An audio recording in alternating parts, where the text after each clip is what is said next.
এত বড় ধাড়ি মেয়ে হয়েও নাকি এখনো তারাবাতি জ্বালাতে ভয় পায়। সত্যি আমার ভীষণ ভয় লাগে, আমি আগুন দেখে ভীষণ ভয় পাই।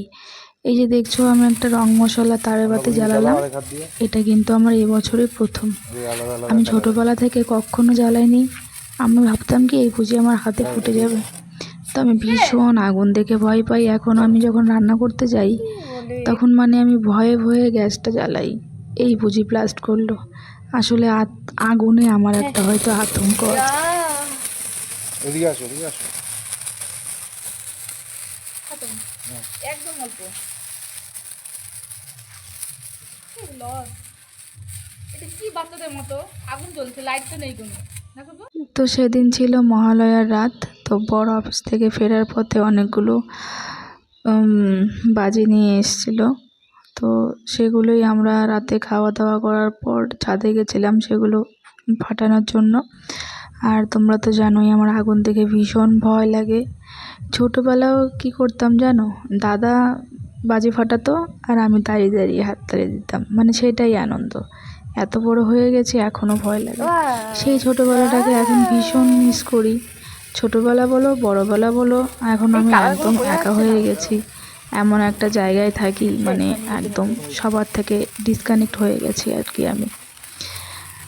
তো মহালয়া বলে কথা, তো আমরা মাটন দিয়ে ভাত টাত খেয়ে আমরা পিকনিক করিনি। এখন আর পিকনিক করা হয় না। আগে বিয়ের আগে মহালয়া মানেই হচ্ছে ভাইরা আমরা সবাই মিলে পিকনিক করতাম। এখন আর সেই সব দিনের কথা মনে পড়লেও খারাপ লাগে। তো ছাদে এখানে বর হচ্ছে কি বলে এটাকে তুবড়ি ফাটাচ্ছিল আর আমার ভীষণ ভয় লাগছিল। তো তোমরা কে কে মানে মহালয়ার দিন কেমন মজা করলে অবশ্যই কমেন্টে জানিও। আর এই যে বরের হাতে এগুলো দেখতে পাচ্ছ, এগুলোকে আমরা বলতাম লঙ্কা বোম। আর ও যেন কি একটা বললো, আমি ঠিক মনে করতে পারছি না। তো এই বোম ফাটানো দেখে আমার একটা কথা মনে পড়ে গেল, মানে আমার একটা ভাই, সে তখন অনেক ছোট্ট, ওই ধরো 6-7 বছর হবে। কি করেছে, ওই কাচের বোতলে এরকম বোম ভরে ও ছুঁড়েছে ওপরে।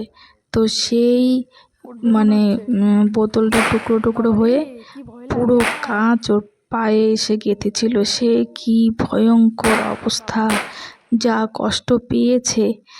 তারপর থেকে আরও বেশি করে মানে আমার আর সাহস হয় না কখনো মানে বোম ফাটানোর।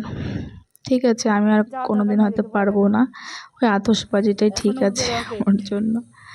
তো সব শেষে বর এখানে একটা এটার নাম নাকি রকেট।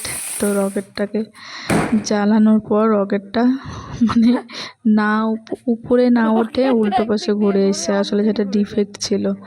তো ওকেই বললাম যে ঠিক মতো রকেটটাও চালাতে পারো না, একটা ডিফেক্টিভ রকেট নিয়ে এসছো।